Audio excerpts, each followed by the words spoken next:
I'm not the first person to have suggested that the author of the book of Revelation, though a skillful author and aware of the Septuagint, so he's intelligent, but he also is paranoid.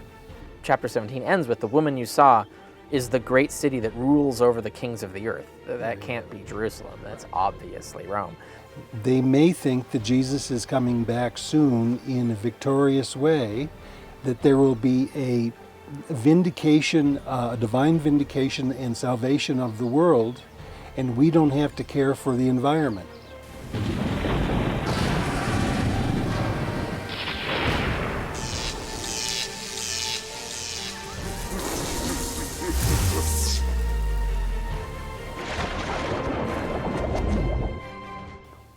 I was a full preterist for a long time, which meant that everything was fulfilled, and the book of Revelation was 70 AD. It was nothing after that. Domitian, get out of here with that stuff. It's all Nero.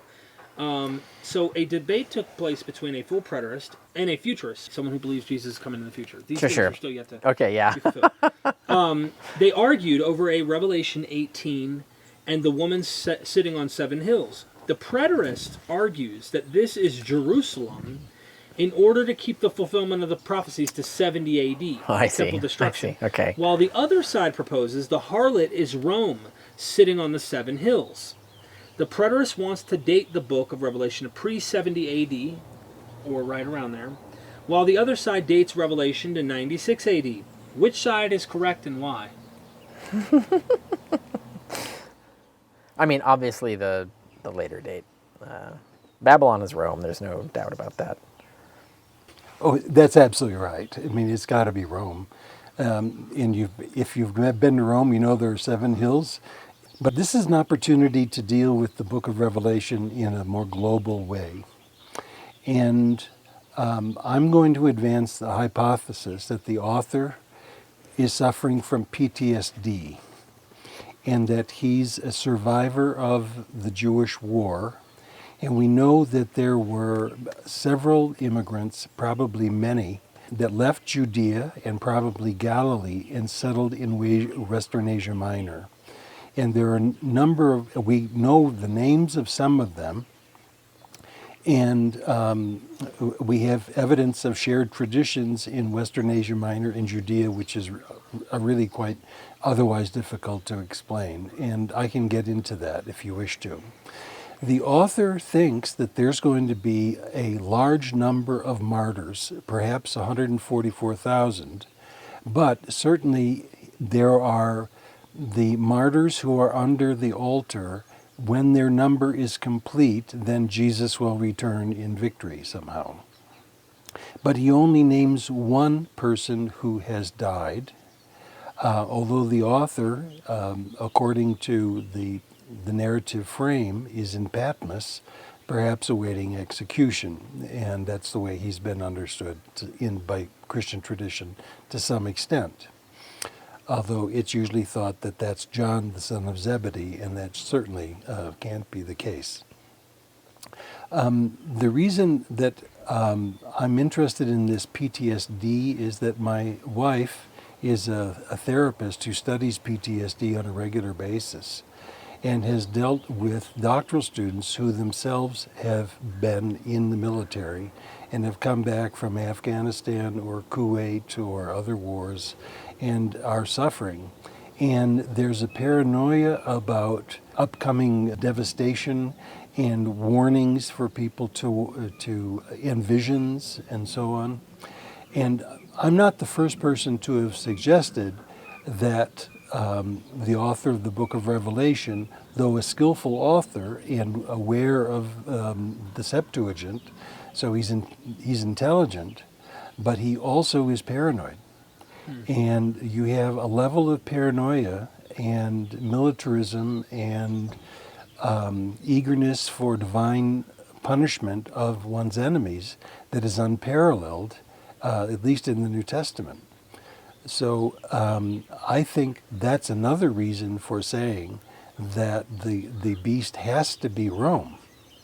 And it's actually Revelation 17. The 18 continues the narrative, but the specific detail of the 7 heads, which is obvious reference to the 7 hills of Rome, famous description of Rome. But chapter 17 ends with, the woman you saw is the great city that rules over the kings of the earth. That can't be Jerusalem. That's obviously Rome. And the whole idea of that the adulteries that she committed and the abominations, it's all references to paganism. And the ships that come in with commerce, it's very hard to get to Jerusalem by ship. Interesting. So, right, and it says that she sits by many waters because Rome is in the center of the whole sea. So, Elaine Pagel said when I visited her, she had an interesting take on this, what you're talking about, and this goes in the vein of both of you guys. She said John is island of Patmos near Ephesus. It's not far.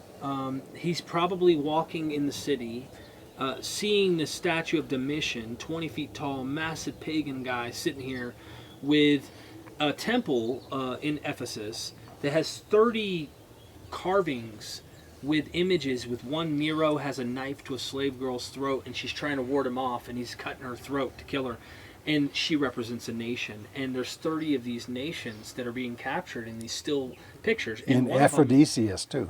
And one of them is Israel, conquered by Rome.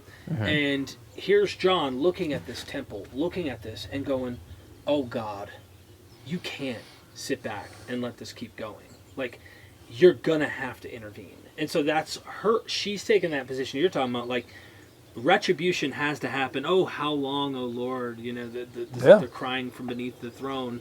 How much longer? And it's got to happen. Yeah, and several commentators have noted that there might be allusions to the eruption of Vesuvius in the construction of Revelations, because that was a great tragedy that occurred in 79 AD. So this author would be within 10 to 15 years of that event. And a lot of the description of how they're imagining Rome being destroyed is really evocative of that. And you'd mentioned the ships, which is this makes both points here. It says this is in 18, so Revelations 18. Every sea captain and all who travel by ship, the sailors and all who earn their living from the sea will stand far off. When they see the smoke of her burning, they will exclaim, was there ever a city like this great city? They will throw dust on their heads and with weeping and mourning cry out, woe, woe to you, great city, where all who had ships on the sea became rich through her wealth. In 1 hour she has been brought to ruin. And then goes on and on about the destruction. That's like Pliny's description, isn't it? Yeah, it's very much like this. It's going to be it's just going to be gone. It's vaporized, and reference to ashes. And even. He's writing from a boat. Correct. Yes. So obviously, this is another reason it can't be Jerusalem. You can't really. I don't think you could see Jerusalem burning from a ship at sea. I think it's actually literally impossible thanks to the curvature of the earth. But I haven't done the math on that, so I don't know. But you could Rome, right? You could see Rome. Any city on the coast of Italy, like Rome, you could see this, like Pompeii or Herculaneum. And the reference to ashes, too, is like it evokes the same thing, which you can imagine, like someone with PTSD, like you're saying, like if they were there or had read about it, like how that would evoke in them like the same kind of terror that they would now want to visit on Rome, almost as if God's fireball hit the wrong city, right? Like, but it's going to come and hit the right one soon, That's the imagination, but it's clearly Rome that he's imagining that of. It can't be Jerusalem.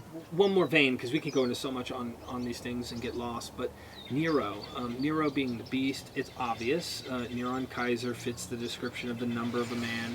Yeah, I think it fits both numbers, right? Both 616 and 666. I've seen different constructions, but it goes deeper than that, because Nero being this horrific beast of a character from both the historians who are both pagan as well as what we see described in New Testament Book of Revelation.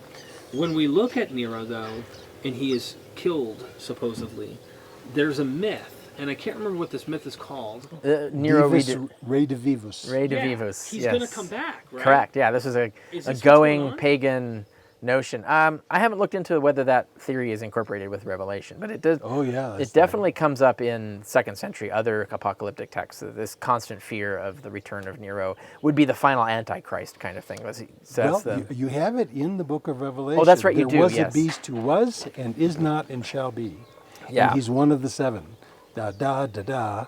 It's got to be Nero de Vivus. Yeah, when you do the math with because they go through the stages of the emperors. And, yeah. That is big red Which flag. is another point, because that's the stages of the emperor goes past the Jewish war. So whoever's writing this is clearly long past the Jewish war. So they're talking about something in their future, and they're trying to imagine. They're clearly in the reign of Domitian, or at least they want you to think they are, because that's how they're constructing their vision, and they're predicting the end any time now, and it's going to be the return of Nero will be the final doom. By the way, there are two other really destructive things about the book of Revelation in modern readership.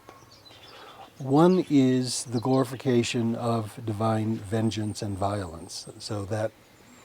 And I'm showing my colors. But the other is that if people read the book of Revelation as though the book of Revelation is a revelation to them, they may think that Jesus is coming back soon in a victorious way, that there will be a vindication, a divine vindication and salvation of the world, and we don't have to care for the environment. We don't have to worry about racism or nationalism or whatever. And I grew up in a fundamentalist background too, and my father was a dispensationalist, and he thought the book of Revelation was written for the 20th century. Right. And that we don't have to worry about some of these things because God's going to bail everybody out. Well, I don't think there's a God, and a God or not, we've got to bail ourselves out, and we can't use Yeah. all of this wishful thinking to justify polluting the planet. Yeah. And to pile on to what we were talking about earlier, it's important for context for people to know that it was widely believed that Nero was responsible for burning Rome the first time, right, in 64. So you can see how the Re de Vivus theory, Nero will come back and he'll finish the job, the kind of is the idea, for whatever means that it happens. But so you can see all of this tying in concept. Ladies and gentlemen, join MythVision's Patreon not only to support us, but there are 72 videos that I did with Dr. Dennis R. MacDonald and Richard Carrier, all on the Patreon, early access. You guys can ask personal questions when I go to interview these scholars, and you're helping MythVision grow.